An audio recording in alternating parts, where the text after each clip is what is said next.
Property act का section 40 ये कहता है कि वक्फ बोर्ड जो है, जो मूर्खों की एक संस्था है, उन लोगों को भारत की संसद ने इस कानून के तहत यह ताकत दी है कि वक्फ प्रॉपर्टी बोर्ड के लोग अगर यहां आए और आपके होटल के बारे में उनकी ये राय हो कि ये वक्फ प्रॉपर्टी है, ये उनकी राय है, और वो ये क्लेम करे कि ये वक्फ प्रॉपर्टी जो है, ये जो जगह है, यहां पहले नीचे बाबर के जमाने की एक मस्जिद थी और मस्जिद तो हमारी है और इसको तोड़ दिया जाए, तो उन्हें यह अधिकार है, सेक्शन 40 अधिकार देता है कि वो इस डिस्ट्रिक्ट मजिस्ट्रेट बनारस या वाराणसी जो भी आप कहते हैं उसको इंस्ट्रिक्ट करेंगे। वर्ड लिखा है, they will instruct the district magistrate of the particular area, the district magistrate has to comply the order of Waqf board. और वो ये कहें कि इस होटल पे ये वक्फ की प्रॉपर्टी है, आपने गलत तरीके से, इमीडिएटली डिस्ट्रिक्ट मजिस्ट्रेट को इस होटल को खाली कराना होगा और प्रॉपर्टी का मालिकाना अधिकार वक्फ बोर्ड को देना होगा। और फिर अगर आपको कोई शिकायत है तो आप वक्फ प्रॉपर्टी बोर्ड में जाएं और पूछें कि ये आपकी प्रॉपर्टी नहीं है। फिर आप हाई कोर्ट जाइए और 2000 साल तक लड़ाई लड़ते रहिए। जी सर।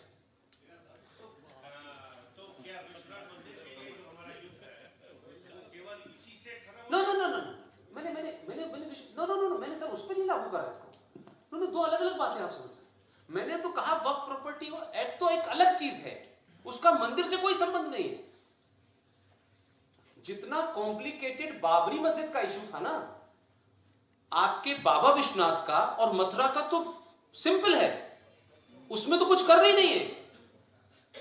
विष्णु शंकर जैन, ए यूथ लर्नड वंडरफुल एडवोकेट, ही फाइल ए पिटीशन इन मथुरा कोर्ट।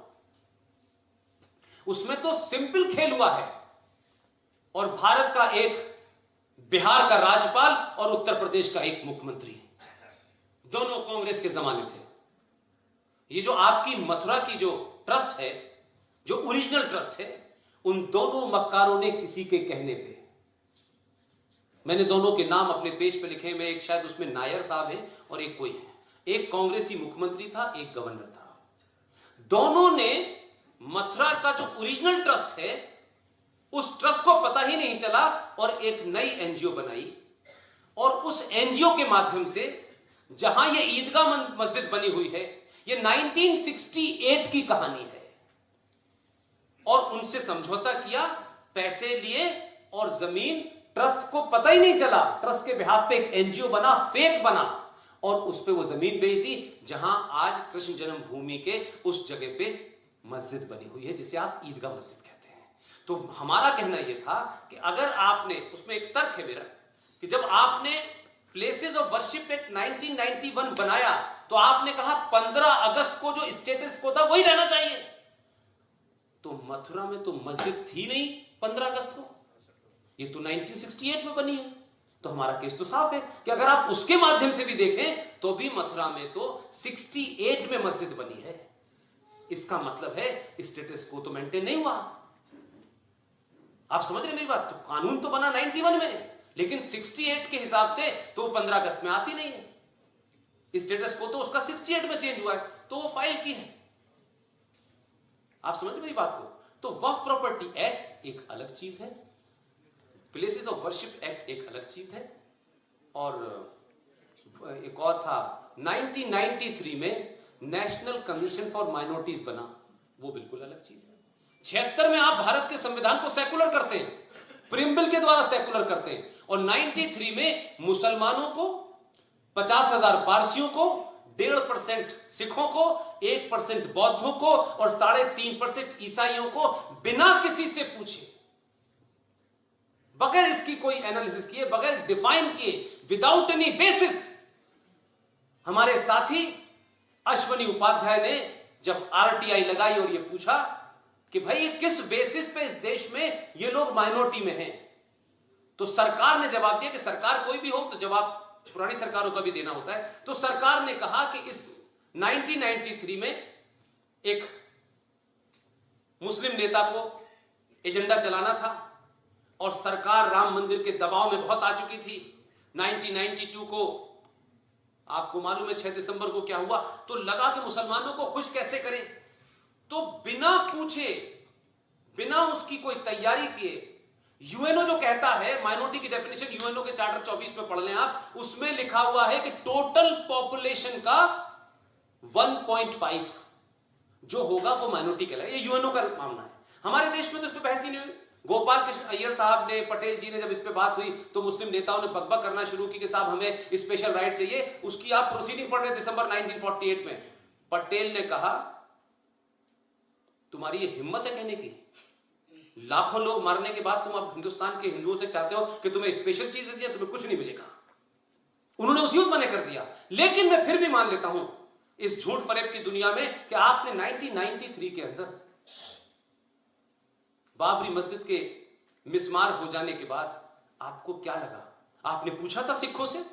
क्योंकि सिखों ने 1984 में जो आपने उनके साथ किया, आपने डेलिबरेटली उनको काट करके, सिखों ने कभी डिमांड नहीं की कि हम हिंदुओं से अलग हैं।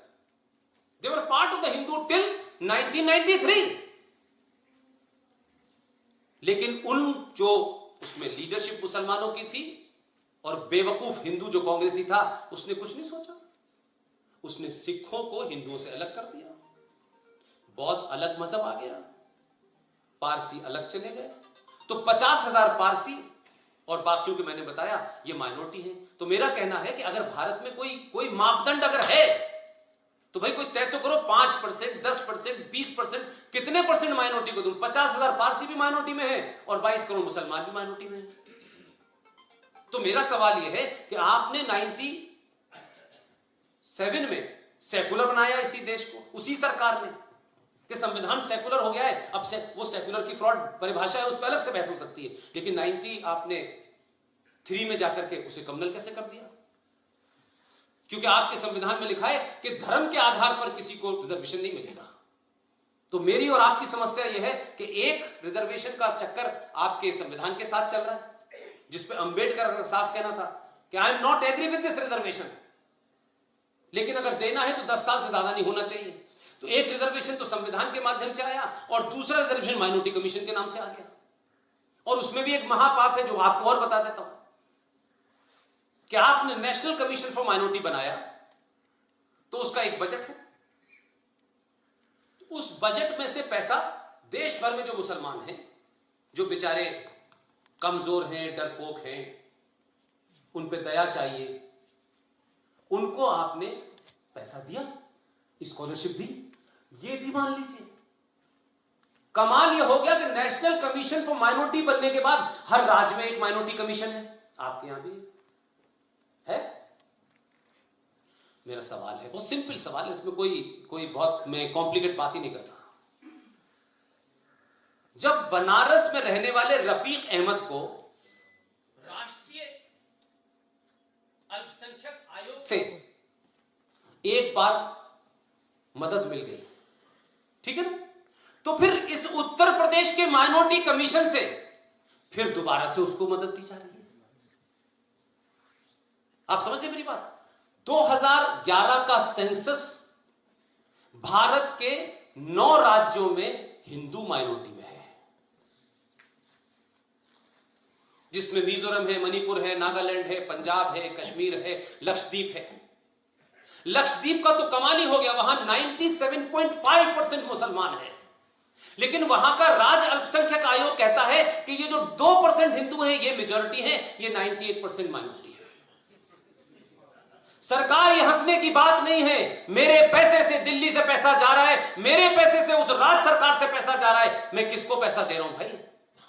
जो शाहीन बाग बैठ करके देश को तोड़ना चाहते हैं। ये कौन सा सेकुलरिज्म है भाई? तो मेरा कसूर यह है कि मैं ब्राह्मण के घर पैदा हो गया हूं, लिहाजा मुझे किसी तरीके की इमदाद नहीं मिलेगी, क्योंकि मैं तो अपर कास्ट में पैदा हुआ हूं। तो अपर कास्ट का मतलब कोई अमीर थोड़ी होता है। तो आपने कैसा रास्ता ढूंढा कि संविधान में धर्म के आधार पर नहीं दे सकते, मजहब के आधार, तो आपने माइनॉरिटी कमीशन नाम का ऐसा फ्रॉड किया है कि वो भी आप ही के पैसे से जा रहा है, यहां से भी जा रहा है। तो 9 राज्यों में हमने सुप्रीम कोर्ट में अश्वनी उपाध्याय जी ने जो लगाई है एप्लीकेशन, उन्होंने कहा तो मक्कारी देखिए कोर्ट की। गांगुली साहब जब थे उन्होंने कहा था कि 3 महीने में भारत सरकार माइनॉरिटी की डेफिनेशन बताए। हम बहुत खुश हुए कि मर्द किस्म का जज है, सीधा सवाल पूछा है। लेकिन हमें क्या पता था कि मंदिर का फैसला सुनाने के बाद चले जाएंगे। अब जो है मैं उनकी शान में कहना नहीं चाहता, वो हंसे जैसे कोई पागल आदमी आपके सामने आ जाए, आप उसे हंसे, आप इंसल्ट देखिए। वो हमारा वकील अश्विनी उपाध्याय कोर्ट में खड़ा होता है, उस पे जो इस वक्त के नंबर 2 हैं, अखंड लेवल के वामपंथी हैं, वो हंसे कि भाई आप क्यों करना चाहते हैं। उसने कहा सर ये है तो मुझे बताइए कि 9 राज्यों में जहां हिंदू माइनॉरिटी में है वहां तो माइनॉरिटी का पैसा फिर उसको मिलना चाहिए। कश्मीर में हिंदू माइनॉरिटी में है, लेकिन कश्मीर में पैसा जो जा रहा है माइनॉरिटी के नाम पे, वो मेजोरिटी मुसलमान खा रही है 20 साल से। तो उन्होंने कहा आप ऐसा करिए, देखिए इसको मैं कहता हूं कि ये दबाव कम नहीं होना चाहिए। उन्होंने कहा कि आप ऐसा करिए कि 9 राज्यों में आप वहां के हाईकोर्ट से अपील डालिए। अब आप मुझे बताइए, मेरे पास बनारस आने के लिए ये संतोष जी अगर टिकट नहीं भेजते तो मेरा ज्ञान आधा अधूरा रह जाता। मैं ईमानदारी की बात कह रहा हूं, इसमें कोई शर्माने की बात नहीं है। मेरे पास पैसे नहीं है कि मैं पूरे देश में टिकट लेके जाके भाषण देना शुरू कर दूं, मेरे पास नहीं है भाई। लेकिन वो गरीब जो एक बड़ी लड़ाई लड़ रहा है, उसका निजी कुछ नहीं होने वाला, उससे कहा आप 9 राज्यों में जाइए। वो बोला मैं 9 राज्यों में पहले मणिपुर जाऊं, फिर वहां का आधार कार्ड लूं, फिर वहां के हाई कोर्ट में 9 मतलब कैसे कैसे फंसाओ। लेकिन इस देश में याकूब मेनन के लिए सुप्रीम कोर्ट सुबह 5 बजे भी खुलेगा और उनकी कौम इतना दबाव डालेगी कि उस फांसी लगने के बाद भी मुसलमान ये कहता है कि उसके साथ नाइंसाफी हुई है और इसलिए उसको सजा दे दी गई, वो मुसलमान है। लेकिन 100 करोड़ सनातनी हिंदू ये नहीं जानना चाहता कि मेरी लड़ाई कौन लड़ रहा है, कम से कम मैं उसके साथ तो खड़ा हो जाऊं। इसलिए आपके यहां लोग लड़ाई लड़ते लड़ते थक जाते हैं, लेकिन ये समाज सोने का मुकुट मंदिर में चढ़ाने जाता है।